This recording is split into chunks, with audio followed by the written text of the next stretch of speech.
Convido os irmãos para que abramos na carta de Paulo aos Efésios, em seu primeiro capítulo, os 2 primeiros versos.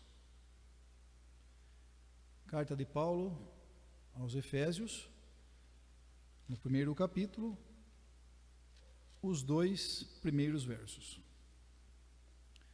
Vamos ler juntos novamente. Paulo, apóstolo de Cristo Jesus, por vontade de Deus, aos santos que vivem em Éfeso e fiéis em Cristo Jesus. Graça a vós outros e paz da parte de Deus, nosso Pai, e do Senhor Jesus Cristo. Queridos, nesta noite, neste estudo, gostaria de conversar com os irmãos a respeito de Éfeso. É claro que o assunto é abrangente, que é impossível, explorarmos todo o conteúdo, mas gostaríamos de dividir com os irmãos um conteúdo do qual nós estudamos à luz da Palavra de Deus, auxiliados pelos comentários do reverendo Hernandes Dias Lopes no seu livro de Efésios e também no seu livro dos comentários de Apocalipse. Assim como na escola dominical, preparamos uma espécie de uma lição para que nós estudemos juntos nesta noite a respeito de Éfeso. A carta de Paulo para os Efésios é uma das joias mais belas da literatura bíblica. É um tesouro belíssimo. Ao observarmos em toda essa obra inspirada por Deus. Paulo, nesta carta, ele não trata apenas de problemas particulares, como ele o faz em suas outras cartas. Ele descerra as cortinas do tempo, penetra nos refolhos da eternidade e traz a nós, traz aos homens, verdades consoladoras da graça. Os grandes temas da fé cristã, elas ornam essa carta. Os capítulos mais destacados da doutrina da salvação e da história da igreja, nós encontramos nessa obra-prima do apóstolo. Ele começa esta carta como sendo um maestro regendo uma grande orquestra. Já na introdução, ele leva os autores a uma doxologia extasiada e como que num fôlego só, ele expõe as verdades mais gloriosas acerca da obra da Trindade em favor da igreja, a noiva de Cristo. Paulo aborda nessa carta alguns temas que ele não trata com tanta profundidade nas suas demais cartas, como a reconciliação dos judeus com os gentios, o mistério do Evangelho, a plenitude do Espírito, a família e a batalha espiritual. Esta é uma carta não apenas teológica, mas sobretudo prática. Ela atinge de forma mais profunda e clara os princípios que devem nortear a família, a igreja, neste mundo inundado de escuridão. Nesta carta, como nas outras, Paulo ele une de forma equilibrada doutrina e vida, teologia e ética. Nos 3 primeiros capítulos, ele lança as bases da doutrina. Nos 3 últimos, ele aplica a doutrina. A vida decorre da doutrina e a doutrina do fundamento da vida. E aí então ele diz que nós não podemos glorificar a Deus com a plenitude do nosso coração, porém com a nossa cabeça vazia. Também não podemos glorificar a Deus com a plenitude da nossa cabeça cheia e agora o nosso coração vazio. Ele diz que conhecimento sem vida é um orgulho estéril. E uma vida sem conhecimento produz um existencialismo vazio. Portanto, nós precisamos ter a mente cheia de luz e o coração inflamado de fogo. Precisamos ter ortodoxia e ortopraxia, ou seja, doutrina certa e vida certa. Efésios também é considerado uma carta gêmea de Colossenses. É a primeira vez que eu ouço essa colocação. E aí ele diz que elas foram escritas no mesmo local, no mesmo período, e levadas às igrejas pelo mesmo portador, o apóstolo Paulo. E tratam basicamente das mesmas coisas. Ela abrange os judeus, os gentios, o céu e a terra, o passado e o presente e o tempo e os tempos futuros. Enquanto Colossenses apresenta Cristo como cabeça da igreja, Éfeso apresenta a igreja como corpo de Cristo. Paulo, intitulado o Apóstolo dos Gentios, ele escreveu essa sua carta quando esteve preso em Roma. Ele já era um apóstolo veterano, já tinha passado por problemas terríveis antes de chegar à capital do império. E aí nós observamos, no contexto da vida de Paulo, que ele foi perseguido em Damasco, rejeitado em Jerusalém, esquecido em Tarso, já tinha sido apedrejado em Listra, açoitado em Filipos, escorraçado em Tessalônica, enxotado em Bereia, lá em Atenas foi chamado de tagarela, e em Corinto foi chamado de impostor. Enfrentou feras em Éfeso, foi preso em Jerusalém e acusado em Cesareia. Enfrentou um naufrágio avassalador e dirigiu-se a Roma. Foi picado por uma cobra na ilha de Malta, foi fustigado 3 vezes com varas pelos romanos, e ele recebeu 195 açoites dos judeus. Os irmãos já tinham percebido esses números na vida do apóstolo Paulo? O velho apóstolo chegou em Roma preso e algemado.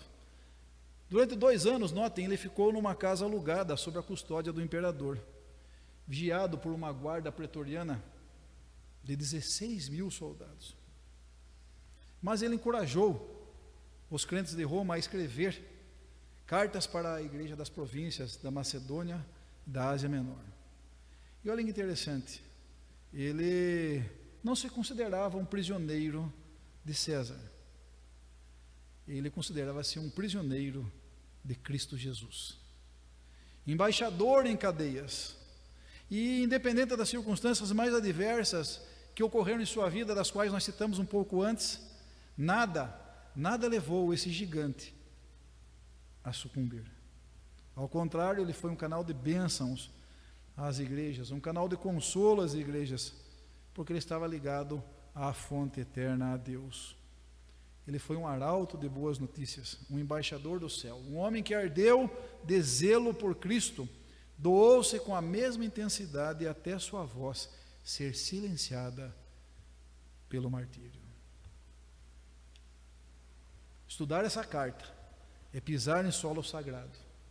Precisamos fazê-lo com os pés descalços, com o coração esbraseado e os olhos untados de lágrimas.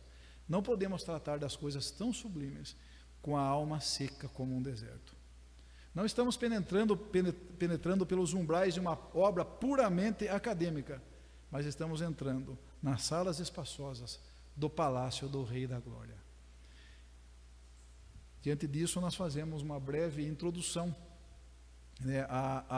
à carta de Paulo a Éfeso, observando aqui na vida desse grande homem de Deus, desse apóstolo de Cristo Jesus, tudo isso que ocorreu em sua vida, dando assim então um prenúncio daquilo que nós vamos falar um pouco mais adiante. Vamos abrir a nossa Bíblia no livro do Apocalipse, no capítulo 2, dos versos 1 ao 6. Apocalipse 2, dos versos 1 até o 6. Vamos ler todos juntos? Apocalipse 2, do 1 ao 6. Ao anjo da igreja em Éfeso escreve: estas coisas diz aquele que conserva na mão direita as 7 estrelas e que anda no meio dos 7 candeeiros de ouro. Conheço as tuas obras, tanto o teu labor como a tua perseverança, e que não podes suportar homens maus, e que puseste à prova os que a si mesmos se declaram apóstolos, e não são, e os achaste mentirosos. E tens perseverança, e suportaste provas por causa do meu nome, e não te deixaste esmorecer. Tenho, porém, contra ti que abandonaste o teu primeiro amor. Lembra-te, pois, de onde caíste, arrepende-te e volta à prática das primeiras obras. E, se não, venho a ti e removerei do teu lugar o teu candeeiro, caso não te arrependas. Tens, contudo, a teu favor que odeias as obras dos nicolaítas, as quais eu também odeio. Quem tem ouvidos, ouça o que o Espírito diz às igrejas. Ao vencedor, dar-lhe-ei que se alimente da árvore da vida que se encontra no paraíso de Deus.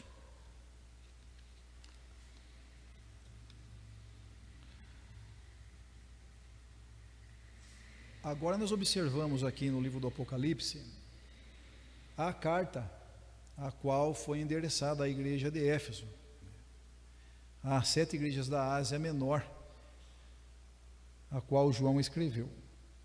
É algo interessante aqui, queridos. Esta carta de João, ela foi endereçada à igreja de Éfeso 40 anos depois da carta de Paulo a Éfeso. Já era uma nova geração, assim como aconteceu com os israelitas no deserto. A terceira geração foi entrar na terra prometida. A primeira morreu, a segunda nasceu, e a terceira já estava dentro da terra prometida. E nós podemos observar que então, aquelas gerações que foram sucessivamente, uma após a outra, chegou um ponto que foram esquecendo de Deus. Aquela geração que tinha ouvido, que tinha lido, que tinha participado junto a Paulo, muitos já não estavam mais aqui. Agora a carta fora escrita por João 40 anos após. E nós observamos aqui, ainda falando de Éfeso, que ela era uma cidade muito grande, a maior e mais rica e mais importante cidade da Ásia Menor. Foi chamada de a Feira das Vaidades do mundo antigo. Tinha uma população estimada em mais de 200 mil pessoas. Eles construíram um teatro que possuíam assentos por volta de 24 mil cadeiras. Alguns estádios de futebol no Brasil hoje, pequenos, abrigam aí 20, 30 mil espectadores. Então, nós podemos observar que era um grande teatro. E lá também ficava o mais importante porto da Ásia Menor. Todos que desejavam viajar para algum lugar da Ásia, Éfeso era uma parada ou uma entrada obrigatória. Mas também nós observamos que lá em Éfeso, a cidade era o centro do culto a Diana. E o templo esplendoroso que havia lá era uma das 7 maravilhas do mundo antigo. E nesse templo haviam centenas de sacerdotisas que funcionavam como prostitutas sagradas. Tudo isso fazia de Éfeso uma cidade sobremodo imoral. Era uma cidade mística, cheia de superstição, e também um dos centros do culto ao imperador. Na cidade de Éfeso imperava o misticismo, a idolatria, a imoralidade e a perseguição. Naquela cidade, como hoje, o diabo usou 2 táticas: perseguição e sedução, e também a oposição e o ecumenismo. Paulo, ao visitar a cidade de Éfeso, no fim da sua segunda viagem missionária, por volta do ano 52 depois de Cristo, A carta foi escrita após o ano 90 depois de Cristo. Já em sua terceira viagem missionária, ele permaneceu em Éfeso por 3 anos. Houve lá alguns sinais claros de avivamento, como nós observamos em Atos 19, de 1 a 20, onde, de forma resumida, diz que muitas pessoas que ouviram o Evangelho se converteram e romperam totalmente com o ocultismo que imperava naquela cidade, queimando os seus livros mágicos, e então o Evangelho espalhou-se dali por toda a Ásia Menor. Houve progresso do Evangelho naquela cidade, apesar de todo esse contexto. Claro, era o plano de Deus, era a mão poderosa de Deus agindo. E quando Paulo escreveu a carta aos Efésios, preso em Roma, ele mostrou uma profunda gratidão a Deus, pelo amor, notem bem, pelo amor que havia naquela igreja. Timóteo foi enviado para pastorear aquela igreja. Mais tarde, o apóstolo João também pastoreou aquela igreja.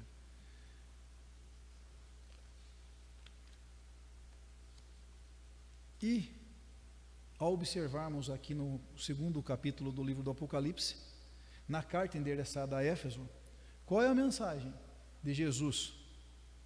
Qual é a mensagem do noivo Jesus? No capítulo 1, e na Bíblia é chamado de o noivo da igreja. Se ele é o noivo da igreja, consequentemente a igreja é sua noiva. Qual é a mensagem de Jesus para a sua noiva, para a igreja? Bom, se nós observarmos nos 6 versículos aí, nós vamos extrair lições preciosas. Jesus envia a sua mensagem ao anjo da igreja. Quem é o anjo da igreja? Há diversas interpretações, mas a mais consistente é que o anjo deve ser entendido como pastor da igreja. E Jesus apresenta-se como aquele que está presente e também em ação no meio da sua igreja.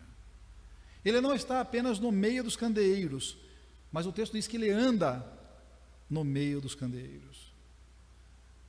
Portanto, a presença de Jesus é manifesta em meio à igreja.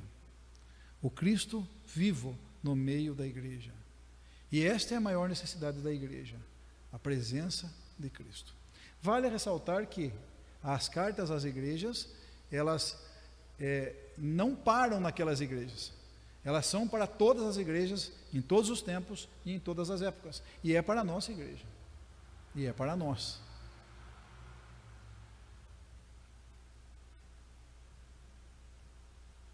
Cristo, como nós dissemos, está no meio da congregação.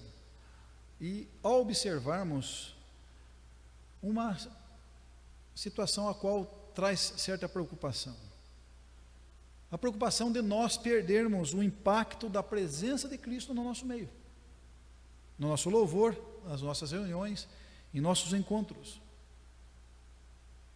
Nas palavras de Hernandes, nós cremos na sua transcendência, mas nós não vivemos sua imanência. Perdemos o senso da glória do Cristo presente entre nós. Mas Ele está presente. Ele está presente segurando a sua igreja em suas onipotentes mãos. O próprio Cristo falou: ninguém pode arrancar as minhas ovelhas das minhas mãos. Ninguém pode separar a igreja do amor de Deus que está em Cristo Jesus. Jesus, o noivo, está rondando, andando no meio da sua igreja. E não somente isso, Ele conhece a igreja. Ele sonda os nossos corações. Mas Ele anda no meio da igreja para encorajar a igreja, para repreender a igreja e para chamá-la ao arrependimento. Portanto, a presença de Cristo é contínua em meio à sua igreja. O noivo junto à noiva. Portanto, nós não podemos perder jamais de vista essa situação, esta questão, esta realidade. Cristo está no meio da igreja. Cristo está no meio de nós. Cristo está andando junto de nós. encorajando, mas também repreendendo e chamando ao arrependimento. Nos versículos 2, 3 e 6, Jesus, o noivo, ele elogia a sua noiva, elogia a igreja. Primeiro ele diz que a igreja encontrava-se fiel na doutrina. Mesmo cercada, a igreja de Éfeso, em meio a muita perseguição, sendo atacada pelas constantes heresias, a igreja permaneceu firme na palavra contra todas as ondas de novidades que surgiram. Nós vivemos isso nos dias de hoje. Uma carta escrita há tanto tempo atrás, por volta do ano 90, depois de Cristo. Nós estamos em 2023 e não vemos isso nos dias de hoje ainda? Perseguições, heresias, mas a igreja lá permaneceu fiel, permaneceu firme, contra toda onda e contra toda novidade surgida. É o que nós observamos nos dias de hoje. Quanta novidade tem surgido nos nossos dias. Jesus já alertara sobre o perigo dos lobos vestidos com pele de ovelhas, lá em Mateus capítulo 7. Paulo avisou os presbíteros da igreja de Éfeso sobre os lobos que penetrariam no meio do rebanho e sobre aqueles que se levantariam entre eles, falando coisas pervertidas para arrastar atrás deles muitos discípulos. E nós não temos visto nos dias de hoje igrejas que tenham surgido em nosso meio e que através de lobos em pele de ovelhas, falando coisas pervertidas e pervertendo muitos. Agora os lobos haviam chegado. O apóstolo João fala da necessidade de provar os espíritos, porque são muitos os falsos profetas. E a igreja de Éfeso enfrentou os falsos apóstolos, que lá ensinavam heresias perniciosas. Mas a igreja tinha discernimento espiritual. Olha aqui a realidade. Nós, como igreja, temos que ter discernimento espiritual. Aquela igreja foi intolerante com as heresias, e nós também o somos. Elas foram também intolerantes contra o pecado moral, e nós também devemos ser. A igreja separou-se das falsas doutrinas e das falsas obras. Eles odiavam os nicolaítas, que pregavam uma nova versão do cristianismo. Há uma nova versão de nicolaítas nos dias de hoje, né? Aqueles que querem tirar o pecado da Bíblia, aqueles que querem mudar a Bíblia, aqueles que interpretam a Bíblia ao seu gosto pessoal, são os nicolaítas modernos. Eles pregavam um evangelho liberal, que são os mesmos que pregam hoje, sem nenhuma exigência, sem nenhuma proibição. Tudo pode. Esses, os nicolaítas daquela época, eles queriam aproveitar do melhor da igreja, mas também queriam aproveitar o melhor do mundo. Doutrina e vida, para eles não existia. Eles incentivavam os crentes a comerem comida sacrificada aos ídolos, ensinavam que o sexo fora do casamento também não era pecado, e estimulavam a imoralidade. Mas a igreja de Éfeso não tolerou a heresia, e como diz o livro do Apocalipse, odiaram as obras dos nicolaítas. Então nós podemos observar agora nas palavras do Hernandes, dizendo aqui que a igreja evangélica brasileira precisa aprender com a igreja de Éfeso. As pessoas hoje buscam experiência e não a verdade, querem apenas pensar e não sentir. Querem sentir e não querem pensar, é o contrário. Não querem doutrina, querem novidade, querem revelações, querem sonhos, querem visões. Não querem estudar a palavra de Deus, querem ouvir testemunhos eletrizantes. Não querem o evangelho da cruz, querem o evangelho da prosperidade, querem os milagres. Não querem Deus, mas querem as bênçãos de Deus. Nós estamos vivendo uma época de paganização da igreja. A igreja perdendo o compromisso com a verdade. As pessoas hoje mostram-se avessas à teologia ortodoxa. nessa busca pelas novidades. O que determina o rumo da igreja não é mais a palavra de Deus, mas o gosto dos consumidores.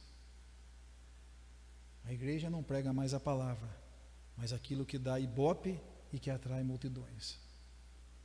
A igreja oferece não aquilo que a pessoa precisa ouvir, mas aquilo que ela quer ouvir. A igreja está pregando outro evangelho, anátema. E nós observamos aí muitas igrejas pregando o descarrego, o sal grosso, a quebra de maldições, a água ungida, a prosperidade, a libertação, mas não pregam o arrependimento, não pregam a cruz, não pregam a santificação, não pregam o inferno. A igreja está perdendo a capacidade de refletir. Os crentes contemporâneos não são como os bereanos, e nem como os crentes de Éfeso, fiéis à doutrina. Ele diz que nós estamos vendo uma geração de crentes analfabetos de Bíblia, ingênuos espiritualmente, levados por todo o vento de doutrina. Uma preguiça moral, uma preguiça mental doentia, expandindo no meio evangélico. Os crentes engolem tudo aquilo que lhes é oferecido em nome de Deus. Por quê? Porque não estudam a palavra. Crentes que já deveriam ser mestres ainda estão com crianças agitadas de um lado para o outro, ao sabor dos ventos de doutrina. Correm atrás de toda e qualquer novidade, muito especialmente das últimas novidades, daquilo que hoje nós podemos chamar de o mercado da fé. Ávidas por coisas sobrenaturais, deixam a palavra de Deus de lado, porque não a conhecem, não há profundidade. E ele diz que isso é uma preocupação, porque é uma explosão de um crescimento numérico assustador da igreja evangélica brasileira. Mas qual evangelho está sendo pregado? Que igreja que está crescendo? O que está crescendo é o evangelho puro e genuíno? Não. Um evangelho que não pode nem ser chamado de evangelho, e sim um misticismo híbrido. E isso está florescendo, está atacando até mesmo igrejas tradicionais, com um sincretismo, com um mundanismo, com um paganismo e até mesmo ecumenismo. Essa é uma preocupação, queridos, que ocorreu na igreja lá em Éfeso e que ocorre, infelizmente, em muitas igrejas nos dias de hoje, e problemas que nós não devemos deixar acontecer em nossa igreja. Devemos, à luz da palavra de Deus, imitarmos os efésios, assim como os bereanos. A igreja também era envolvida com a obra de Deus. Aquela igreja, diz o texto, ela não era uma igreja apática, muito menos teórica, ela era prática e ela agia. Se envolvia, não era apenas um auditório, ela não vivia apenas intramuros, não se deleitava apenas em si mesma. Por meio daquela igreja, o evangelho espalhou-se pela Ásia Menor. E aí, numa aplicação aqui, que está composto nos comentários do Hernandes, Jesus pode dizer o mesmo ao nosso respeito? Temos sido uma igreja operosa? Temos sido ramos frutíferos da videira verdadeira? Temos sido membros dinâmicos no corpo de Cristo? Em terceiro lugar, a igreja era perseverante em meio às tribulações. Ser crente lá em Éfeso não era nada popular. Lá ficava um dos maiores centros do culto ao imperador, e lá os crentes eram perseguidos e até mortos por não se dobrarem diante de César. É impossível nós não nos lembrarmos, de Daniel, dos 3 amigos de Daniel lá na Babilônia. Não se dobraram também, em hipótese alguma negociaram os seus princípios, os seus valores. Muitos foram perseguidos por não adorarem a grande Diana dos Efésios. Outros estavam sendo seduzidos a cair nos falsos ensinos daqueles falsos apóstolos, mas os crentes estavam dispostos a enfrentarem toda e qualquer prova por causa do nome de Jesus. Eles não esmoreciam. Nós também não podemos esmorecer, nós não podemos titubear, nós não podemos negociar os nossos valores em hipótese alguma. E nós somos convidados constantemente por esta sociedade, por este mundo, diante daquilo que nós vivemos, onde nós estamos. Tenho certeza que os irmãos, assim como eu, passamos por diversas situações às quais somos convidados a negociarmos os nossos valores. Mas os nossos valores são inegociáveis. Temos que termos pulso firme, não esmorecer jamais, permanecermos fiéis, ainda que sejamos perseguidos, ainda que sejamos provados, ainda que sejamos seduzidos. A igreja contemporânea está perdendo a capacidade de sofrer pelo Evangelho. Prefere ser reconhecida pelo mundo do que ser reconhecida no céu. A igreja contemporânea perdeu o poder de denunciar o pecado. Esquemas de corrupção se infiltram em meio a muitas igrejas. Já há igrejas e empresas. Igrejas se transformando em negócio familiar. E assim como nós já citamos anteriormente em outros estudos, claro que nós extraímos deste ou de outros conteúdos ao qual nós tivemos acesso, onde nós podemos dizer que o púlpito está se transformando num balcão, o evangelho num produto, os crentes em consumidores. Pastores com ares de super espirituais já não aceitam ser questionados. Estão acima do bem e do mal. Estão acima de todos e querem estar acima até mesmo da verdade. Consideram seus ungidos, dizem que ouvem a voz diretamente de Deus. Não precisam mais das escrituras.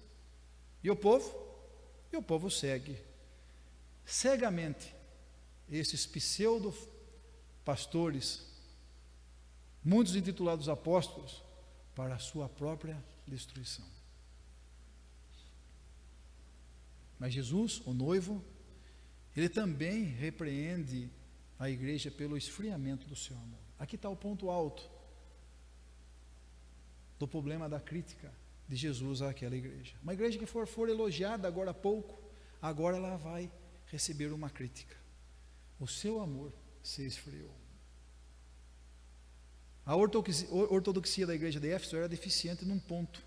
Ela estava desconectada da prática da piedade, do amor a Deus e também do exercício desse amor. Nós abandonamos o primeiro amor quando nós substituímos o amor a Jesus por uma ortodoxia e também pelo trabalho. Muitas vezes lutamos pela ortodoxia, promovemos um intenso trabalho, mas o campo do nosso coração é árido. E aí então ele faz aqui uma colocação, numa analogia como um casamento. Uma esposa pode ser fiel ao seu marido, sem amá-lo com toda a sua devoção. A esposa pode cumprir com os seus deveres, mas não motivada por um profundo amor. Assim era a igreja de Éfeso, a noiva e o noivo, Cristo.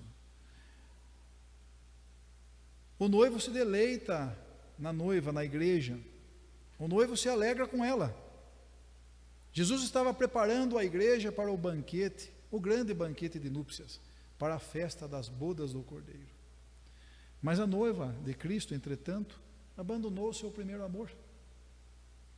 E o amor é a marca do verdadeiro discípulo. Sem amor, nosso conhecimento, nossos dons, a nossa própria ortodoxia não tem valor nenhum. Nós também abandonamos o nosso primeiro amor quando o nosso amor por Jesus é substituído por pessoas, por coisas e até mesmo pelo zelo religioso.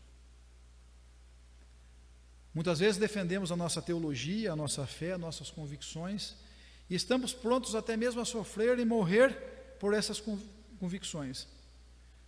Mas nós não nos deleitamos mais em Deus. Não temos prazer mais em Deus. Não nos afeiçoamos mais a Jesus. Já não sentimos mais saudades de estarmos com Jesus. Aí então nós colocamos-nos numa posição iguais aos fariseus, zelosos das coisas de Deus, observavam com rigor os ritos sagrados, mas o coração era um deserto. E também Jesus disse, né? Iguais a sepulcro, belo por fora, podre por dentro. O amor também se esfria quando o nosso conhecimento teológico não nos impulsiona, não nos move a nos afeiçoarmos, a crescermos em comunhão e intimidade com o nosso Deus, com o nosso respeito a Ele, com o nosso temor a Ele. Sim, o nosso amor esfria quando nós olhamos para nós mesmos e percebemos que isso está acontecendo. É fruto de um esfriamento do nosso amor, do nosso primeiro amor. Também percebemos quando o nosso amor está se esfriando, quando nós desafiamos a Deus através da nossa rebeldia. Falamos que Deus é amor, que Deus é bondoso, misericordioso, mas não temos nem prazer em conversarmos com Ele através da oração. Como anda a nossa vida de oração? Não há nada mais perigoso do que uma ortodoxia morta. Fora, externamente, tudo vai muito bem. A máquina funciona bem, mas não é Cristo quem está no centro. A motivação está errada. Outra forma também de observarmos um esfriamento do amor é amarmos a estrutura. Amarmos muito mais a estrutura do templo, da igreja, da denominação, do que amar a Deus, do que amar a Cristo. Crentes fiéis, sem amor, de nada vale. Secos como um poste. Crentes que conhecem a Bíblia, mas perderam o seu encanto por Jesus, esfriamento do amor. Crentes que sabem a teologia, mas essa teologia que ele conhece já não os comove mais. Crentes que morrem em defesa da fé, atacam a heresia dos outros, mas não amam mais a Deus e nem mais devotam a sua vida a Ele. Crentes que muitas vezes trabalham a exaustão, mas não contemplam o Senhor na beleza da sua santidade. Sofrem pelo Evangelho, mas não se deleitam, não têm prazer no Evangelho. Combatem a heresia, mas não se deliciam com a verdade. Isso demonstra esfriamento do amor, abandono do primeiro amor. E também quando nós examinamos os outros e não examinamos a nós mesmos. A igreja de Éfeso começou a fazer isso, examinar aos outros e não examinava a si mesmo. Não era capaz de identificar os falsos ensinos. Era capaz, quer dizer, de apontar os falsos ensinos, mas não era capaz de olhar para si mesma, de examinar a si mesma. Tinha doutrina e não tinha amor. Identificava o erro doutrinário nos outros, mas não observava a sua própria apatia espiritual. E então Jesus, o noivo, oferece à noiva uma nova chance, a chance do recomeço. Lembra-te de onde caíste. Lembra-te de onde caíste, diz o texto que nós lemos, no capítulo 5.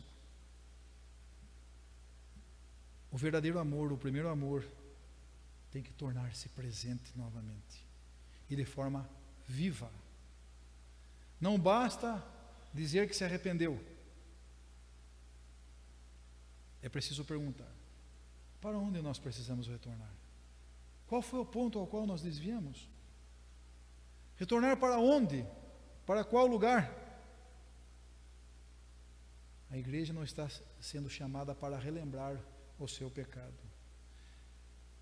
Não está sendo dito para a igreja: lembra da sua situação, lembra de que caíste. Mas está sendo dita para a igreja: lembra de onde caíste. De onde caíste? Não a situação ao qual caíste, de onde caíste?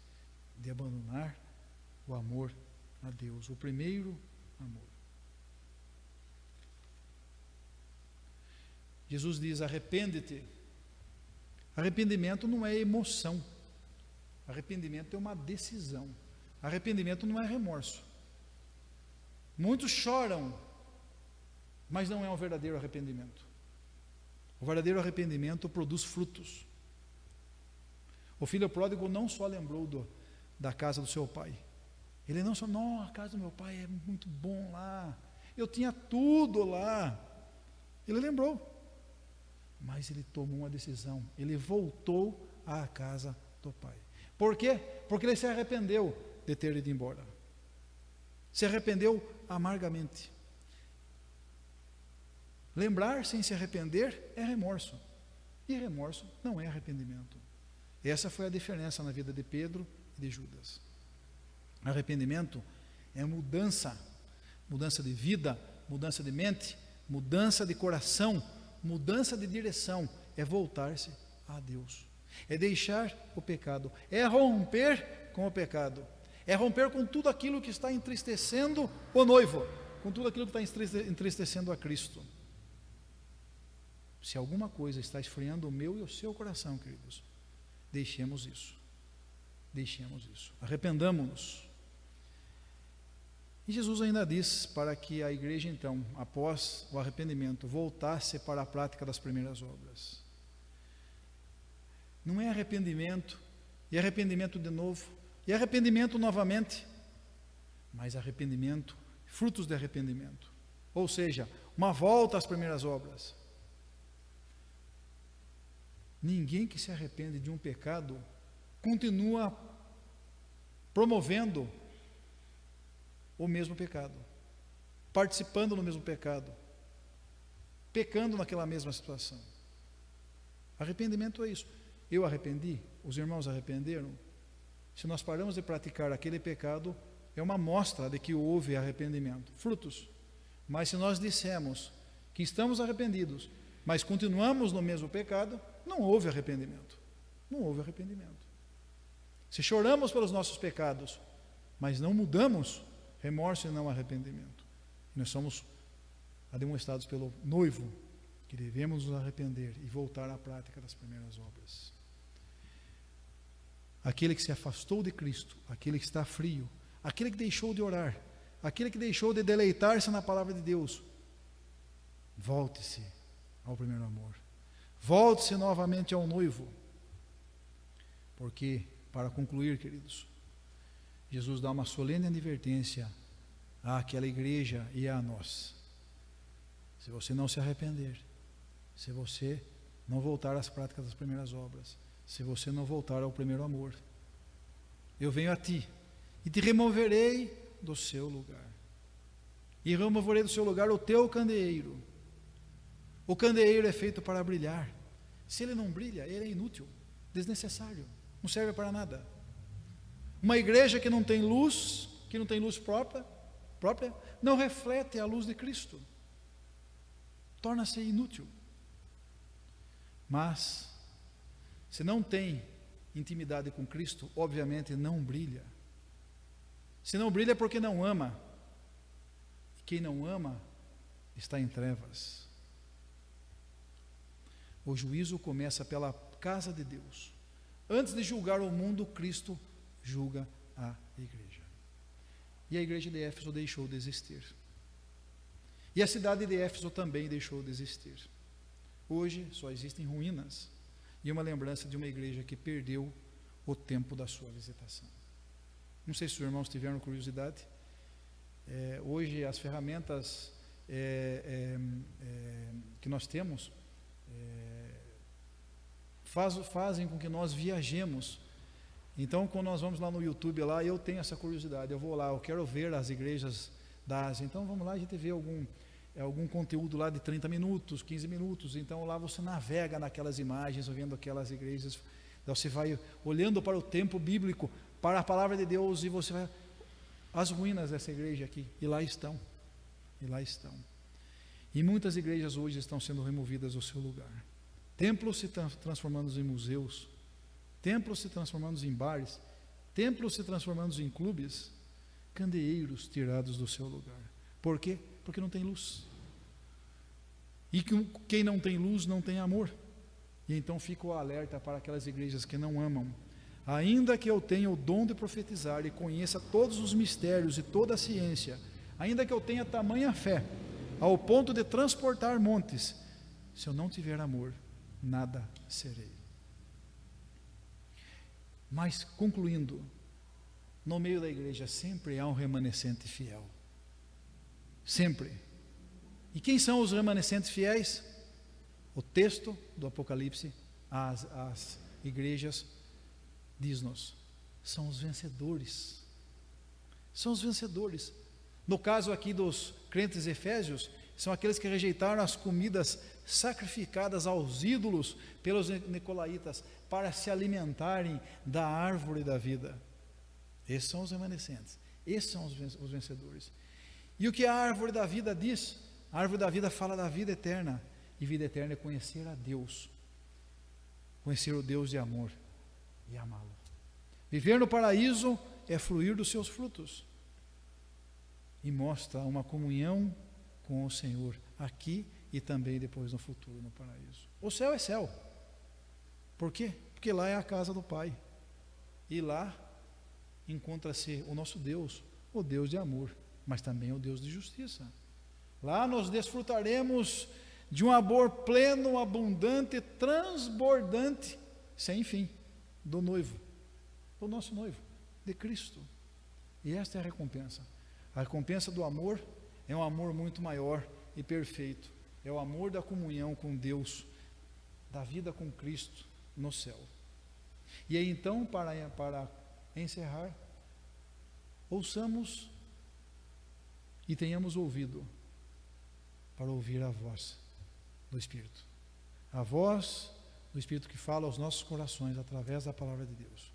Que este estudo que nós fizemos aqui traga ao meu e ao seu coração essas lições preciosas para que nós guardemos no fundo do nosso coração e nós aprendamos com a igreja de Éfeso, aprendamos com aquilo que nós temos visto nos dias de hoje, com as igrejas contemporâneas, e que nós, como igreja, como noiva de Cristo, amemos o noivo sempre, mais e mais, jamais venhamos a abandonar o primeiro amor. Deus abençoe a cada um dos irmãos, Deus abençoe a igreja de Cristo, Deus abençoe a nossa igreja aqui em Cesarilândia, uma pequena agência da igreja de Cristo na terra, aqui nessa cidade, que nós frutifiquemos cada vez mais, amando a Deus, amando a Cristo, e que nós sejamos luzes, porque candeeiro que não brilha não serve para nada. Que nossa vida seja luz, que nossa vida seja uma vida brilhante, uma vida que penetra em meio às trevas dessa sociedade. É nossa missão. Amém, queridos?